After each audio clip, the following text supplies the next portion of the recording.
Na-excite ka pa ba sa mga season na ganito? Pag merong clear alternative na susuportahan mo, kahit medyo mahirap yung laban, at saka uphill, mas na-excite ka. Kung wala masyadong clear alternative, parang kuwan ka lang, observer. So, no ang sagot mo? Parang no. observer. No? So, ang sagot mo hindi ka na-excite sa season na to? Hindi pa. Okay. Ibig sabihin, baka may sumulpot dahil meron pa ng mga 10 months may 10 months pa naman. Okay. Hindi, pero ano ibig sabihin mo ng clear alternative? Pagka sinabi mo kasing clear alternative kailangan. Lines are drawn. Diba? Yes. Sa ngayon, halimbawa may 4 na slate na nabubuo. Yung administration slate, tapos yung slate ng kaliwa, yung Makabayan Bloc, na mag-fill daw sila ng 12. Tapos yung slate ng bagong oposisyon ng mga Duterte. No? Hindi ko alam kung makakompleto sila ng 12. Dahil ang malinaw pa lang naman ay si Ipe, at saka si Bongo, at saka si Bato, at baka si Baste. No? Tapos yung dating opposition, tawag nila pink or yellow, na nagbubuo ng slate, pero sa ngayon ay 3 pa lang. At kinakausap ni Senator Trillanes na baka posibleng mag-unite with the administration. At for now, parang negative yung kanilang proposal. So parang, hindi naman in limbo, pero parang work in progress. Pero ako, curious ako sa mga ganyan I also talked to Senator Sani Trillanes. Pagka may nagsasuggest na ganyan, essentially sinasabi niya, look, in politics, kailangan practical ka. Diba? Basically, narinig ko, without judging what he's suggesting, because to be clear, he seems to be saying, look, in the coming elections, it's not about admin and opposition. It's about, to your point, parang choosing good versus evil. Diba? That's how Trillanes frames it. That ultimately, it's not about the admin, it's not about the opposition, it's still about Duterte. And he says it outright. Kailangan, lalo na kung tatakbo talaga sila, kailangan magkampi-kampi. Diba? Pero ang punto niya is you have to be practical. And that's his message specifically to the opposition. In this case, yung opposition, yung pang-4 na kampo na binanggit mo, di ba? And to their followers. Na sana intindihin nyo kung dumating sa puntong practical mag-isip itong mga tao. Yes. But ang tanong ko is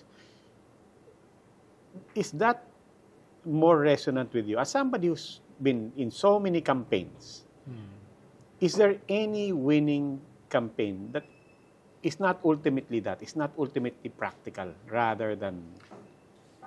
Usually, it's a balance of several factors. Pero ako, hindi ko sigurado where Sunny is coming from nung in-offer na yan. Usually kasi, bago mo gawing public yung offer, kuha ka muna ng groundwork. Kausapin mo muna yung both sides na gusto mong ipagsama. May possibility ba? Halimbawa sa administration, mag-o-open ba sila? Ilan? No? Ano yung kanilang bottom line? Kausapin mo yung pink tsaka yellow. Open ba sila? Ano yung kanilang mga nego points? Ano yung kanilang bottom line? No? So pag nakausap mo na sila, then pwede mong gawing public para either malagay sila sa spot o masimulan yung proseso ng negotiations. So why don't you assume? In this case, why don't you assume? Sabi mo nga, hindi mo pa mabasa kung anong pinanggagalingan. Yes. But is it possible that kung ano man yung pinanggagalingan niya, it comes from, maybe he has already consulted both sides? Well, ang nangyari kasi, nung nilabas niya publicly, ay nireject kaagad ng leaders. No? Okay. Which, kaya ang presumption ko, baka kulang sa groundworking. No? Okay. Tapos yung administration, tahimik. Yung administration, may directly or indirectly, may pinalabas na 13. May isang bakante. 11, may isang bakante. No? So, hindi ko sigurado kung nagkaroon ng proper na groundworking bago ka pumunta sa publiko. I no? see. Yun lang naman sinasabi ko. Pero at the same time, hindi ko sigurado nga kung ang tanong mo nga ay nakausap ba niya. Dahil may 2 grupo ka nakakausapin. Una, yung tatakbo. Ikalawa ay yung leaders ng mga tatakbo. In this case, yung 3 Maria. Lenny, Laila, at Risa. saka Risa. Yung mga malinaw na tatakbo ay si Bam, si Kiko, at saka si Shell. Titimplahin nila, hindi lang yung kanilang sarili, kung hindi yung kanilang base. Okay. No? Isang mahalagang factor yon. No? Kaya tingin ko yung naging initial problem dito ay baka kinakabahan sila na biglaan lumabas ito nang hindi nakukonsulta yung kanilang mga leaders o kaya base. No, yun yung isang problema. Baka mag-react yung kanilang base kung una tong marinig in public. So even yung pag quote unquote pag-reject, di ba? Or pag-distance ka agad diyan, it doesn't necessarily immediately signal na walang nangyayari. Yes. It's possible na teka, binibigla mo naman kami. Oo. Di ba? Hindi pa ako ano dito. Okay. Lalo na ang aming tradition, we talk about principles, platform, at saka vision, no? Parang walang lumabas eh. Ang lumabas lang ay magsasama ba? No. Masyadong nakakagulat.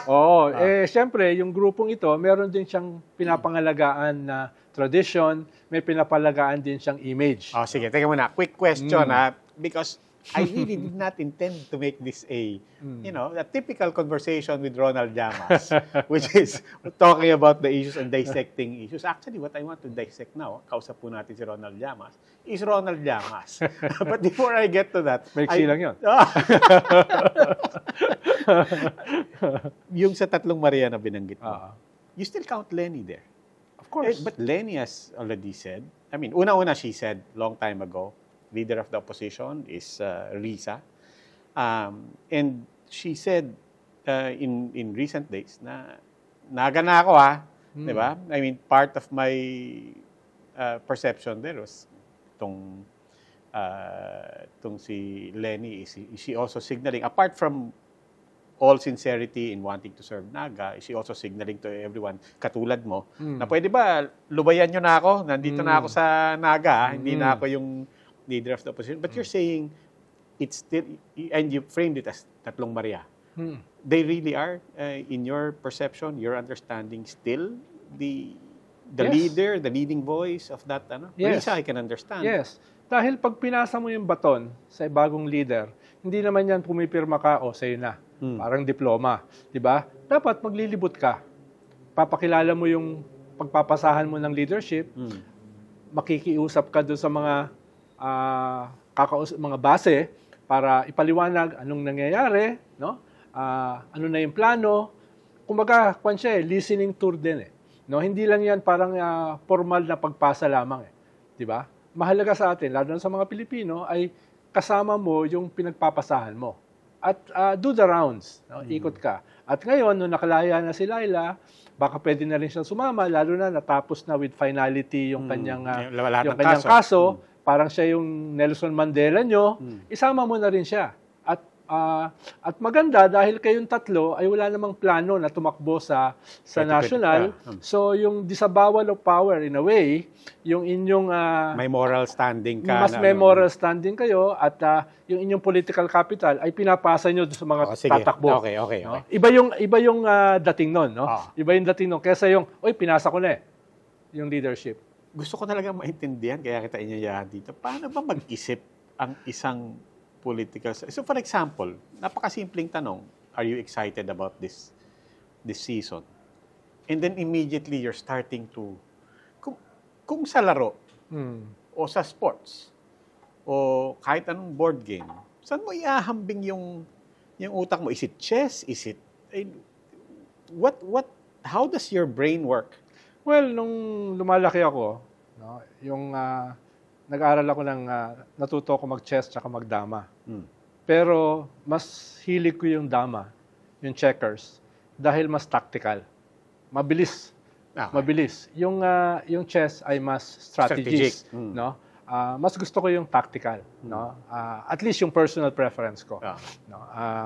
Pero dahil nasama ako sa mga ideological, political organization, natuto kang mag-isip strategically na ang habol mo ay pagbabago ng lipunan, pagbabago ng sistema, hindi ito short term. Ito ay long term. Hindi yung kainan ng isang pyesa.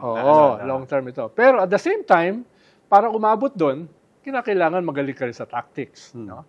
At nung nagsimula ako rito, hindi ko naman ito pinlano eh. No? Nung bala ko nga nung high school ay mag-PMA.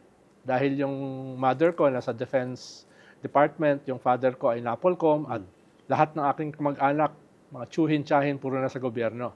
Kaya hindi ko naisip na pumasok sa politika.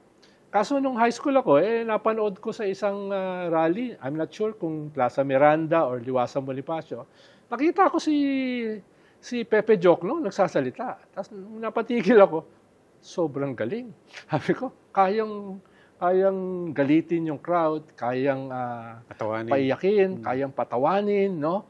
Kayang patahimikin, kayang pasigawin. Tapos nagsasalita siya ng mga matataas na ideals, pero at the same time bababa sa pagkain, trabaho, no, hustisya, pataas na gano'n. So, ano ba? Idol? Although hindi ko pa tinawag na idol. Parang gusto ko maging katulad dito. Okay. No? Kaya you wanted to be, at that moment, ang vision mo is to be the politician. Hindi nga, nung panahon na yon ay interesado ako magsulat. Okay. Pero wala akong alam tungkol sa politika. As patulad mo, nung high school ka, di ba? Hindi naman natin hilig yan. No? Pero yan yung panahon na nag-iisip ka na, ano bang gagawin mo sa college? No? At eventually, pumasok ako, nag-journalism ako. No? At that time, gusto ko nga maging lawyer. At parang pre-law ito. Accidentally, ay napasok ako sa isang newspaper sa UST, yung The Flame at saka yung Balsitarian. So, parang naging, ito na yung direction ko. Pero accidentally, naging presidente ako ng unang student council. Sa UST. Paano ka na-elect accidentally? Well, dahil naging class president ako, tapos nag-convene ng mga all-class president, tapos sabi sa amin, magtayo na kayo ng student council, nagbotohan, nanalo ako. Nung nanalo ko, sabi nung advisor namin, Mr. President, see if there is a quorum. Tumingin ako sa kanya. What is a quorum? Sabi ko doon sa... Kita-kita mo, wala kayong kaalam-alam, no? And then, that was 1979, 1980. No? Wala kaming kaalam-alam anong student council. Kasi at that time, it was officially banned. Banned, that time, no? At doon ko lang nalaman na ito pala yung una sa University Belt. Kami pala yung nauna. Tapos, later on, nalaman ko, halos kasabay pala namin na UP. UP. Dahil ang tingin ko kasi noon, parang nauuna yung UP lagi sa UST or sa UBET. And the rest is his history. Nagkataon, ako yung editor ng The Flame, Balsitarian, Student Council. So, yung locus ng student activism napunta sa amin. At eventually, bahagi ng pagiging Student Council ay pumunta sa mga sectors. Hindi ko pa alam kung ano squatter noon no? Until mapunta ako sa squatter at nagkaroon ng demolition, no? There was no turning back, no? Na-politicize ka na at hindi teach in, hindi recruitment, yung nag-politicize sa'yo. Kaya nga sabi ko, accidents. But that's what recruited you, di ba? That's what recruited you. What trained you to start thinking in terms of strategy, to start thinking in terms of tactics and the importance of both? Survival.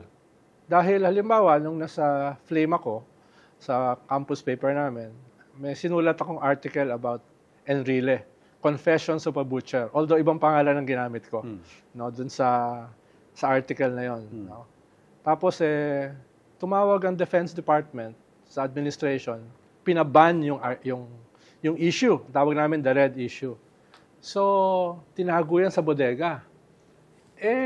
Ang nangyari nun, hindi naman kayo papayag na gano'n na lang, no? Isang group of students na members nung paper, naggumawa ng special ops. Naglagay ng mga baby rockets sa dean's office, tinalian ng katol, parang timer. Nung pumutok, lahat ng security nagpuntahan sa dean's office, habang yung bodega ay ina-unlock at kinuha lahat ng mga dyaryo, dinistribute. That was our first special operation. No? Tapos martial law nun, may kinausap kami na chem student sa ibang college, pinagawa namin ng stink bomb. Tapos yung stink bomb, pinasabog namin sa 3 sinihan, no? Tapos nung labasan yung mga tao, dinistribute namin yung manifesto. Ito yung baho ng diktadura, no? That was our second special operation. Okay. And in 1981, dumating yung Pope, ako yung presidente ng Student Council, no? Siguro kilala mo si Bobit Libroho, no? Kasama namin siya noon. Gumawa kami ng manifesto, gumawa kami ng coalition ng different universities sa U-Belt para ipakita yung tunay na kalagayan ng Pilipinas. Ngayon, paano may papaabot sa Pope? Ako lang ang aakyat sa stage dahil ako ang presidente ng Student Council. So, nakabarong ako, tinago ko yung manifesto. Nung niyakap ko yung Pope, nilagay ko sa sotana niya. No? Tapos, nung gabi, tuwan-tuwa kami. Our third special... John Paul II. John Paul I. John Paul I. John Paul II. John Paul II. Namatay pala si John Paul. So, ayun, tuwan-tuwa kami. Tapos, after a week, nakita namin yung manifesto namin sa observatore, yung dyaryo ng Vatican, tsaka yung picture ng Amirali. Tuwan-tuwa kami. So, that was our third special op. So, natuto kami sa college kids, no? Ito yung tinatawag mong tactics. Tsaka, diba? Tsaka OJT. Diba? Dahil wala ka naman kayong teorya, wala naman kayong... Exactly. Yun nga yung point ko. Wala kang teorya, wala kang even ideology in a way. Diba? You knew your cause, tapos alam mong may isa tayong mission. Tawag mo nga ops. Meron akong ops, alam ko kung paano natin pabagay. That's tactics. Yes. What about on the other side? When did you get to see na, ito mas mataas pa to, mas mahalaga pa to sa tactics? And what did that turn on in you? Na parang, iba to, ibang level ng pagpaplano to. Well, dyan na may impluensya sa'yo mga pare. Halimbawa, sa Tondo, nung mga immersion namin, nung ako 17, 18, may namit akong pare, no? Si Father Romeo Intengan, no? Na may medical mission. No? Tapos, pinapanood ko siya. After nung medical mission, nag-seminar kami, pinaliwanag niya ngayon yung mga structural ills. Kumbaga yung mga tactical knowledge mo, nagkaroon ngayon ng mas framework or strategy. Diyan. Tapos may nagpakilala sa akin sa isang grupo ng mga pare sa Tagaytay, nag-seminar kami ron, may nagsalita about the national security ideology, no? Which is basically fascism. Nagsalita. Hulaan mo kung sino 'yon. Sino? Father Tagle. Okay. Na ngayon ay number 3 sa Vatican. So, sinuwerte ako na ito yung mga na-meet ko na mga pare, mga religious na ideological. May strategic na pagtanaw. At doon ko napulot yung mga long-term contours ng isang strategy. Na yung ginagawa namin ng mga OJT, special ops, ay okay, pero it has to be part of a strategy. Okay. So when did you actually get into, an actual campaign? When did you actually get into essentially a career of advising? Well, for a long time kasi, napunta ako sa trade unions. At sa trade unions, lagi may campaign. Lagi kayong may certification election. Laging may election. So yung unang mga karanasan ko sa mga election ay sa trade unions. No? And for almost a decade, nandyan ako. No? With all the dangers ng martial law, at after EDSA, all the promise ng organizing. Diyan. So, yan yung foundation mo, na hindi ka naman zero. Pero, eventually, after EDSA, ay naisip namin na hindi naman kami puro advocacy, hindi naman kami puro organizing. No? May bagong opening space na inanak.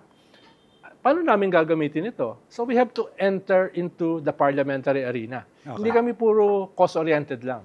Hindi pwedeng pressure politics lang. So, may mga kumausap sa amin ng other political parties abroad na hindi lang pwedeng trade unions. Kailangan meron kayong political expression. Kailangan may political party kayo. Wala naman kaming alam sa party building. Wala naman kaming alam sa election. So, Nung nagdesisyon kami na kinakailangan Teka muna, kami ka ng kami. Sino pa lang kami to? Well, ito yung mga NGOs, ito yung mga trade unions, ito yung mga peasant organization. Anong panahon namin, nag-organizing kami doon sa prelatura ng Infanta kay Bishop Labayen. No? Hindi ko nga alam, nandun pala si Gil de los Reyes sa Infanta habang ako nasa Baler. No? So, yan. Tapos yung mga na-harness nyo na yan, especially after EDSA, ay nagpulong-pulong. Diyan ko na-meet si Randy David. Diyan ko na-meet sila Dodong Nemenso. First time kong na-meet, accidentally, itong mga tiga-UP. No? So, nagdesisyon kami, let's enter into the parliamentary arena, pero pag-aralan muna natin. So, merong process na pinag-aralan namin, ano ba ito? Ano ba itong papasukan namin? Pero nung early 90s, when we decided na kinakailangan ng political party, yung iba sa amin ay sumama sa mga local campaigns. But let's boil it down to, especially now, mag-election, di ba? People will be running. What's the first thing that a new politician, let's say a young person, wants to run? Local level lang muna. What's the first thing, apart from this young person's idealism, what's the first thing that they should learn, that you would like to impart after all of these decades? Well, it's a balance. It's a balance between what is, tanong mo nga kanina, what is practical and what is ideal. No? Dahil pwede kang kainin ng sistema because the system is so tempting, no? So full of traps. Pwede kang mahulog doon at a certain point, hindi mo na alam kung ano ka. But you're talking about pagka nanalo ka na. Well, I'm talking about, let's answer the first question. Yeah.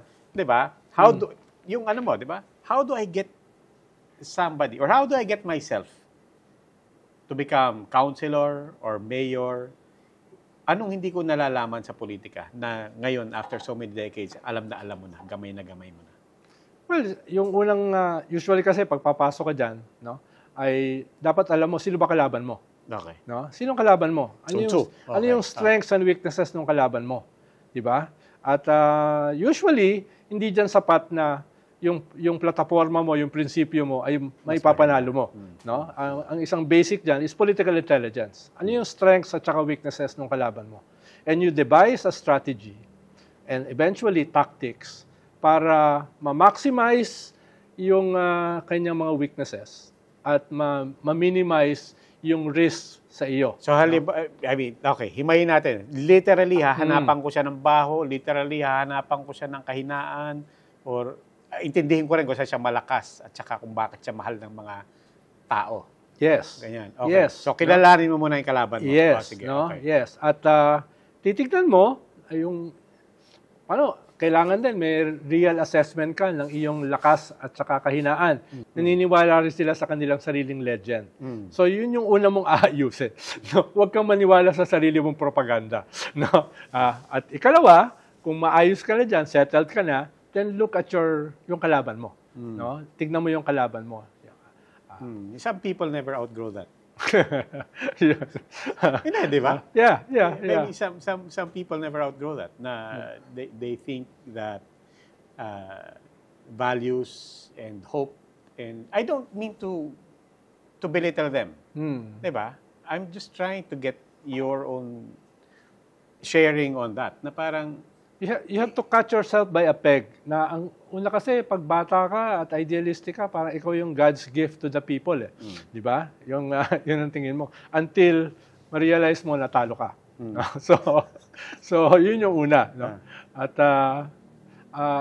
ako, yung una kong mga karanasan sa politika ay nilalagay ko yung sarili ko sa sapatos ng aking kalaban. No?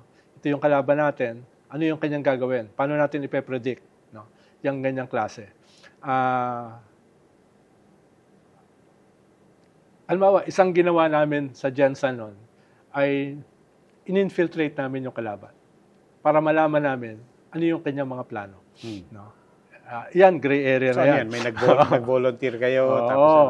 Dalawa yan. Meron kang ipinasok na nagpanggap na kakampi ng kalaban mo, or meron kang kinuha doon sa kalaban mo na disgruntled. na imbis na lumipat sa'yo, hindi mo pinalipat. Diyan ka, diyan ka na. Bigyan mo kaming information tungkol dyan. No? So, mga halimbawa yan. Marami pa eh. Diba? Alam mo naman, maraming aspeto, maraming kanyan moving parts. Pero halimbawa yan, na lumalabas ka na doon sa iyong traditional comfort zone ng cost-oriented politics, ng development work, no, ng activism. What have you learned about money? Well, basic yan. No? Pero with the right strategy, kahit times 10 yung pera ng kalaban mo, pwede ka pang manalo. Pero hindi ka pwedeng zero. Hindi ka pwedeng zero. Hindi ka pwedeng zero. So, kailangan mo talaga ng pera. Kailangan mo ng pera. Pero, pwede, you can survive, you can overcome, you can win, kahit mas malaki tremendously yung pera ng iyong kalaban with the right strategy and the right tactics. You've met so many politicians and leaders. May paborito ka? I mean, as a politician, I'm not asking as a leader, as a politician muna, who in all of your decades, advising or just watching, maybe you were not the advisor, di ba? Sinong mga paborito na yung tumatatak sa isip mo na ito, iba to? Parang when it comes to Philippine politics, this is the standard. Well, alimbawa, nung bata ako, si Pepe Jokno at saka si Tanyada. Nung hindi na ako masyadong bata, si Rene Sagisag. No? Lalong-lalo na, nakita ko na ina-inculcate niya sa kanyang pagiging politiko, yung kanyang mga prinsipyo. Pwede pa siyang tumakbo at second term Winnable siya Pero, na-disgruntled siya doon sa uli ng politika na nakita niya sa Senado, nung siya ay senador, at mismo sa kanyang mga kaalyado. No?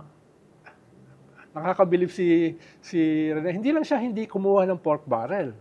Ayaw niyang kumain sa Senado. Dahil ang tingin niya, yung pinapakain sa lounge ay pera ng bayan. Nagdadala siya ng sarili niyang baon. Kumbaga ganun ka-specific yung kanyang katauhan. No? At nung siya ay tatakbo na for a second term, nag-decide siya na hindi. Kahit siya ay sure winner. No? Wala kang mabibigkas, wala kang mababanggit na medyo mas bata-bata. I mean, let's say this most recent generation doesn't have to be national, can be local, but can you think of and not to prejudge how they will turn out 10 years from now. Diba? But meron bang most recent that younger people can relate to? Vico Soto. Vico Soto. Mayor Magalong. Yan, mga personally kakilala ko. At kahit papano ay nakita ko how they work. Paano sila kumampanya. Pero yung talagang unang nakapasok ako na kampanya, si Salonga. No? At marami ako natutunan how not to win an election. No, nung 92. You're talking about his presidential run. Yes. Kasama ako doon sa core group. Silang dalawa ni Nene Pimentel. At tinalo pa kami ni Imelda. No? Talagang kulelat kami. And this was, I need to put it into context for everyone, although a lot of people already know. That's not a joke, di ba? Imelda ran. This is the first elections after the 1986 revolution. We're talking about the Marcoses returning 36 years later. But this was just 6 years after EDSA. And 92. And Imelda outperformed Salonga. After Salonga kicked out the USP. Yes. Di ba? Yes. At kung nagsama si Salonga at saka si Danding, they might have won. They might have defeated FBR. No? Buti na lang hindi sila nagsama. No? Kaya nga minsan pag tinatanong ako, dito sa pagkapanalo ni Bongbong, yung revival, it's not exactly a revival. They never really left. Dahil 92 nga, they almost won kung nagsama yung dalawa. Tapos yung naging presidenteng sumunod is clearly pro-Marcos, si Erap. Diba? At mga bailiwicks nila sa South at saka sa North ay nanalo sila on the local election. So, yun yung, in a different note, yun yung pinanggagalingan nating usapin. Yun yung paliwanag ko na hindi naman talaga revival, hindi naman talaga comeback dahil nandun sila since 92. And nandun yung sinasabi mo na the long game, di ba? Strategy versus tactics. I remember this is one of the easiest things to say. I voted for Salonga. But I also remember that feeling. And that sinking feeling. Because katulad ng mga recent elections, meron ng mga nagsasabi nun na, uy, sayang boto mo. Di ba? Kasi lumalabas sa mga survey na mababa yan. Hindi mananalo yan. You have to be practical. You were already hearing those things. And that was, for me, one of the first nauntog ka eh. Di ba? Na parang, totoo nga eh. Di ba? Parang I voted with my heart, even though at the back of my mind, I really wasn't surprised that he ultimately did not win. But that's a lesson na paulit-ulit sa atin sa lipunan eh, di ba? Parang for us, that was defining. Dahil ito yung first time na nag-participate kami sa isang actual election beyond advocacies. No?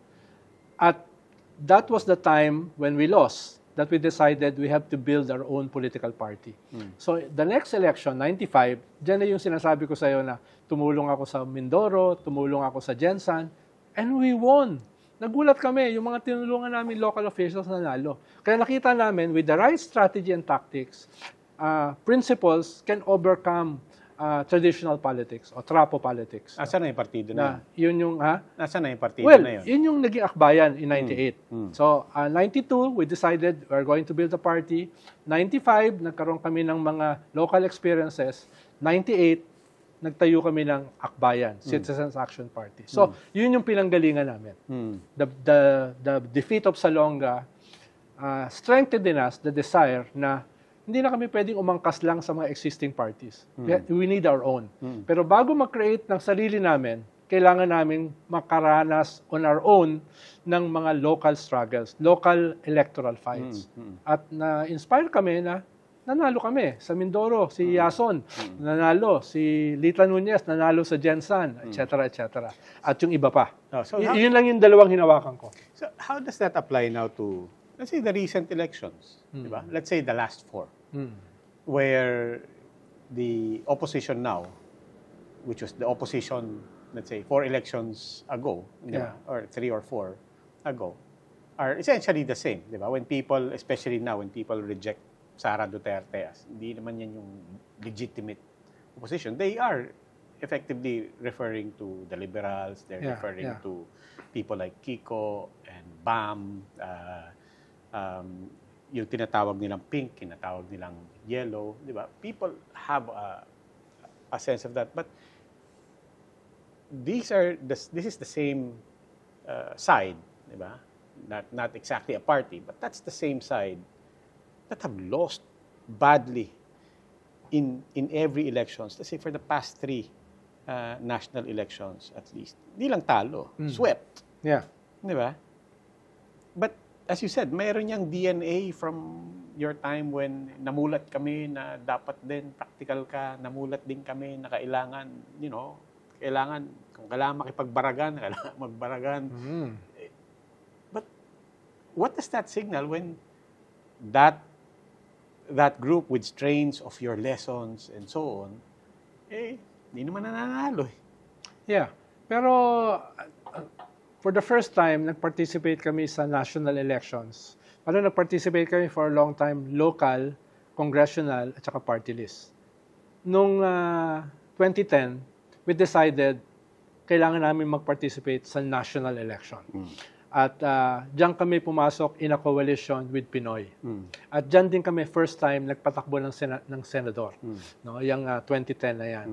At maraming mga trials and error at marami ring mga lessons nung 6 years ni Pinoy.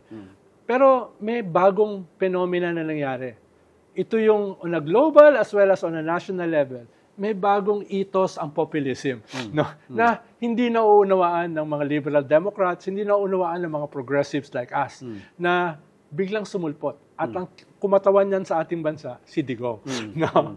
Na parang from out of nowhere, may out of the box na populist na nagtataob ng lamesa, hindi mo alam paano to harapin.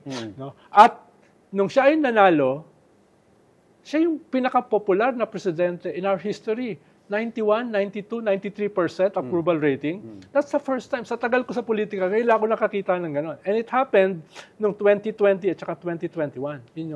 Yan din yung panahon na na zero for the first time in our history yung traditional opposition noong 2019, yung 8 diretso. No? So, it's a combination ng weakness ng slate, at the same time, yung power, yan yung height ng populism sa ating bansa. Na-demonize ng husto. No? Na-demonize ng husto. Kaya nung sumunod na election, ay isa lang na nanalo. Pero, meron ding something new na kahit quantitatively ay natalo si Leni, qualitatively may nakita ka rin na bagong factor, the pink wave. No? It lost, but 15-16 million votes is not insignificant. 15 million votes ay yung botong nakuha ni Pinoy.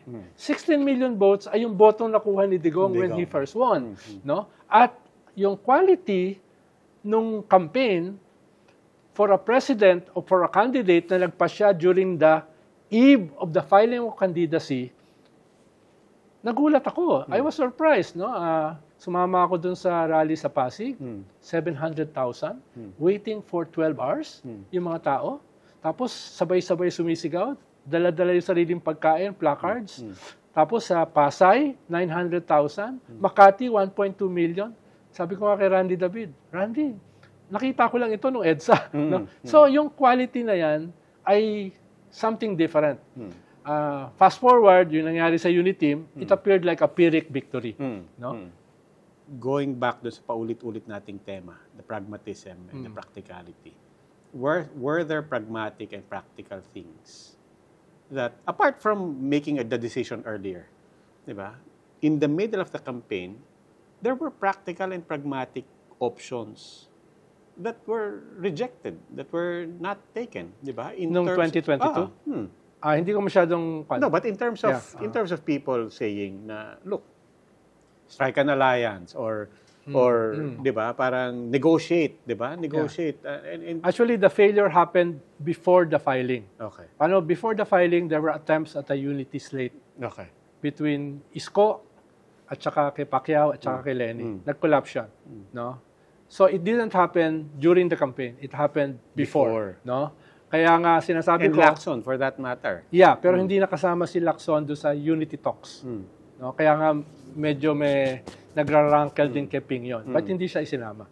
So, medyo may failure yung unity talks before the filing of candidacy. Kaya nga dalawa yung pwedeng nangyari. If Leni had decided much earlier, or kung may nangyaring unity before, baka iba yung resulta. Sinasabi ko lang baka.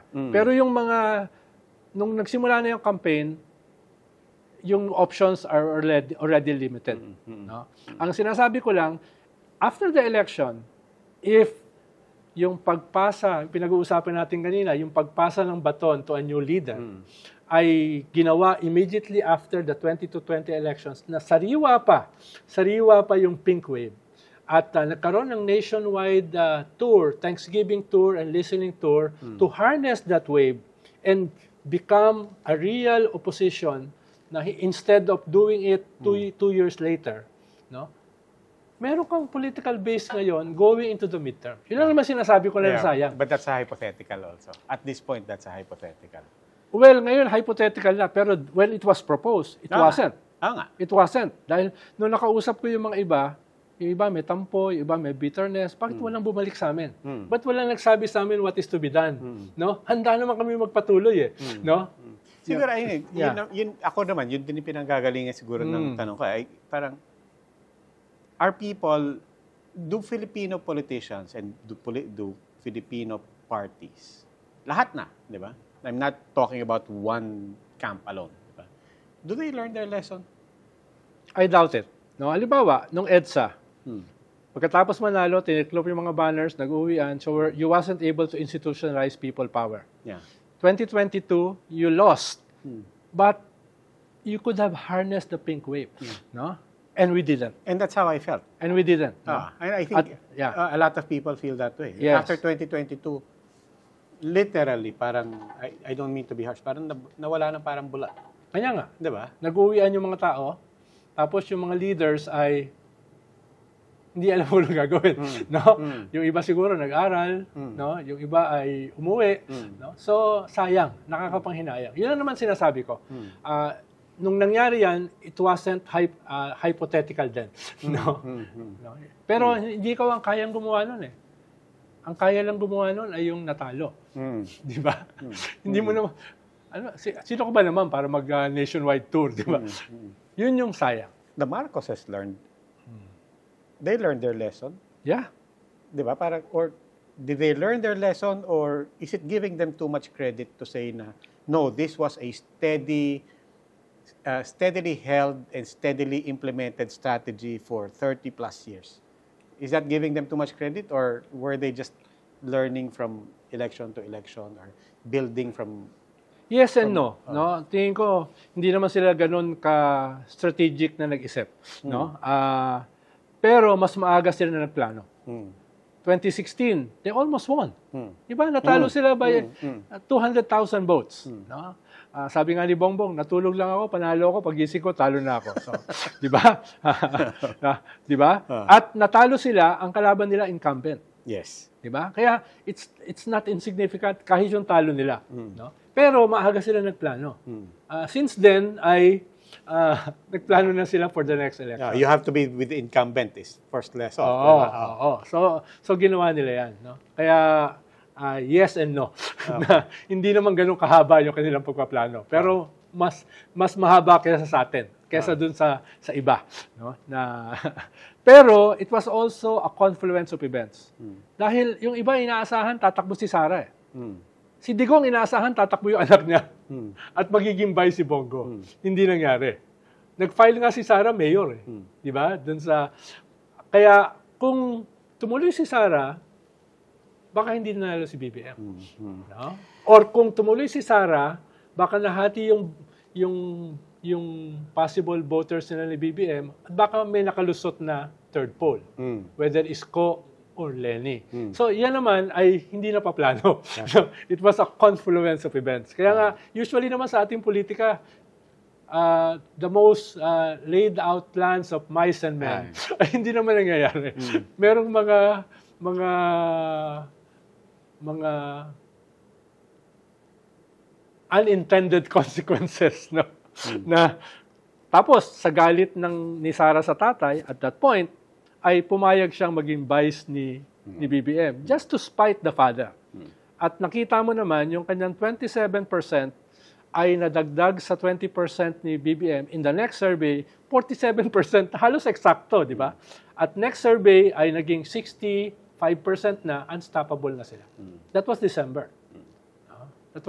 So partly by design, maaga nagplano, maagang binasa yung landscape, simple ang message, unlike yung iba na cluttered. No? At the same time, merong mga nangyari na hindi planado. The message of not defeating anyone, but just the message of, guys, kailangan practical tayo. That has always been our history. Is that a legitimate message? Is that something do you think that Filipinos should, Yes. Hindi pwedeng bumalik na mga Duterte. Talagang wawasakin na ng ating bansa. Pero dalawang... No, but I was asking about the mentality of, kay si Duterte yan, or tanggalin natin yung personalities and the camps. What he's saying is, first thing is fix your mindset as voters. Kailangan kaya yung lunukin yung mga things that are less than ideal and less than romantic in your mind, so that you can see what are the strategies and the tactics so that the worst in your mind does not come to pass. Yes. Ang naman kasi dyan ay gaano kalaki yung lulunukin mo. No? Sinabi ko, dalawang factors yan. Yung una, paano matatalo yung mga Duterte. At yung isa ay paano maipapanalo yung mga kandidato. Hindi siya necessarily magkasama. No? Yung mga Duterte, una, para matalo mga Duterte, papasukin ng ICC. No? At yan ay dapat mangyari before the midterms, not after. So yun yung una. And that's on the side of the admin. Obviously. Yes. That's on the side of the... Kung talagang gusto ng admin na matalo yung mga Duterte, then payagan nilang pumasok yung ICC na papasok anytime within the year. Ikalawa ay dalawa ang pagtalo sa Duterte. Yung isa nga, yung isang joint slate. Pero yung isa rin ay kung hindi mangyayari yung joint slate, a parallel campaign. Okay. Ibig sabihin, kahit hindi kayo magkasama sa slate, Hindi tayo magkalaban. Hindi kayo magkalaban, ito yung banat nyo. Ito yung banat nyo. Ngayon, ikatlo, ibang usapin kung yung may papanalo ba yung mga kandidato nyo sa ganyang klaseng formula. Diba? Usually, in the midterm, ang pinakamalakas ay yung incumbent. Kaya kung gusto mong makasigurado na ikaw ay mananalo, ay sumama ka doon sa incumbent. No? Pero, yun nga yung sinasabi ko na dapat bago yan naging public, nag-usap. Talaga bang may ganung possibility? Tatanggapin ba? Ilan? Isa, dalawa? Ano kung isa lang? Kawawa naman yung dalawang may iwan. No? Parang inabandon naman. No? Nagpagamit lang kayo. Parang masisira pareho. Matatalo yung dalawa, tapos yung isa ay i-reject na nung... Dalawa kasi yung mensahe doon di ba? Gaya ng sabi mo, paano mo tatalunin yung kinatatakutan mo o yung kalaban mo man lang, di ba? At saka sabi mo, iba yun sa usapin ng paano ka manalo. Yes. So you're saying na ang agenda ni Trillanes, matalo yun. Yes. The problem is, it does not address the questions. Paano kami mananalo? Kaya nga sinasabi ko, hindi na siya necessarily magkasama sa isang sisidlan. Dahil tingin ko, kayang talunin yung mga Duterte. Okay. Pero yung pinakamalakas ay ICC. Yung ikalawa ay joint or a parallel campaign against them. Ronald, ito na lang yung huling tanong ko pagkano. Like I said, I'm trying to resist all the political analysis and I really want to understand your mind. Pagka natutulog ka at saka pipikit ka na at dinalaro mo tong chess sa utak mo, nakangiti ka ba o may pangamba ka?